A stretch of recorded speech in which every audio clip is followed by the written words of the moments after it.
Pag buntis ka, huwag ka nang pumunta sa mga piyestahan sa probinsya. Baka masundan ka ng tik-tik. Story time. Ako si Ana. Gusto ko lang i-share tong experience namin noong 2019. Hindi ako naniniwala sa mga pamanhiin o aswang noon. Laking Maynila kasi ako. Kaya para sa akin, gawa-gawa lang ng matatanda yan para matulog ng maaga ang mga bata. Pero dahil sa nangyari sa probinsya ng lola ko sa Visayas, nag-ibang pananaw ko rito. Umuwi kami noon para sa piyesta. Kasama ko yung ate ko na 7 months pregnant na. Siyempre, masaya dahil nakapagbakasyon kami. Saka presko ang hangin. Tapos ang dami pang pagkain. Pero medyo isolated yung bahay nila lola. Mga 2 hektarya pa ng puno ng mangga bago ka makarating sa kalsada. Yung unang araw namin ay okay naman. Pero may napansin lang akong isang matandang babae, si Aling Kuring, na malayong kapitbahay nila lola. Tuwing dadaan kami, nakatingin lang siya sa tiyan ng ate ko. Hindi ngumingiti, pero hindi ko na lang pinansin to. Ganyan lang talaga siya. Kung gusto nyo ng mga ganitong picture para ma-visualize sa mga kwento nyo, pwede kayo magpagawa kay Lola AI Assistant app ng ganito. Pindutin lang ang AI creation button at sabihin sa kanyang gusto yung image na gawin niya. Tulad ng, make me a blackbird flying on the top of metal roof houses of Manila. Ang bilis lang, di ba? O di kaya, make a manananggal flying on the top of metal roof houses of Manila at night. At ayun na, meron ka ng isa pa. Hindi lang yan ang kaya ni Lola. Dahil pwede mo tong tanungin about sa mga assignment mo sa school. O di kaya magpa-translate ka sa kanya ng Tagalog to English. At marami pang iba. Kaya subukan mo na rin to. Download na kaagad. Pero simula nito, dito na nag-umpisa ang kakaiba sa mga paligid namin.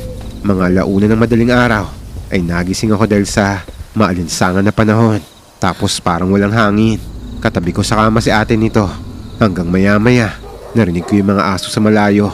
Umaalulong ang mga to. Mahabang alulong na parang may nakikitang kakaiba. Tapos may narinig akong tunog ng tik-tik.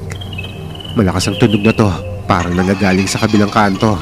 Naisip ko na baka ibon lang yun o insekto. Pero naalala ko yung kwento ng lola ko sa amin. Pag malakas daw ang tunog ng tik-tik, ibig sabihin malayo pa to. Pag humina na to, ibig sabihin nasa paligid na sila. Biglang kinilabutan yung buong katawan ko nito. Kasi habang pinakikinggan ko ang tunog, pabilis din yung tibok ng puso ko. Hanggang sa humina na nga to. At hanggang sa nawala, wala na akong naririnig. At sobrang tahimik na ng paligid, ni walang kuliglig. Tapos bigla na lang, may narinig ako mabigat na lumapag sa yero namin. Hanggang may kumaluskos.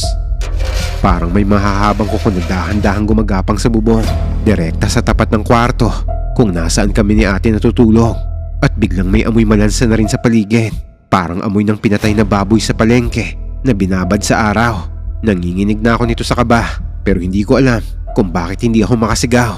Gusto kong gisingin yung ate ko nito, pero parang nakasleep paralysis ako sa takot. May butas yung kisame namin kasi gawa sa plywood to.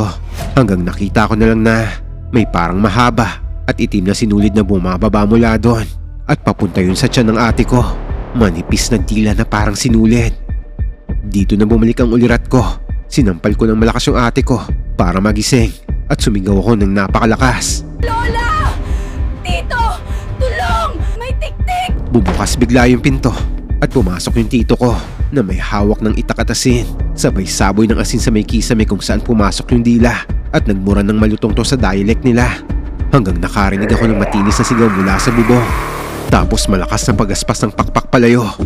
Matapos ang pangyayaring to, umuwi rin kami kagad ni ate kasi baka matuluyang makuha ang baby niya. Wala naman nangyari sa kanya at naipanganak naman niya ng maayos ang baby niya.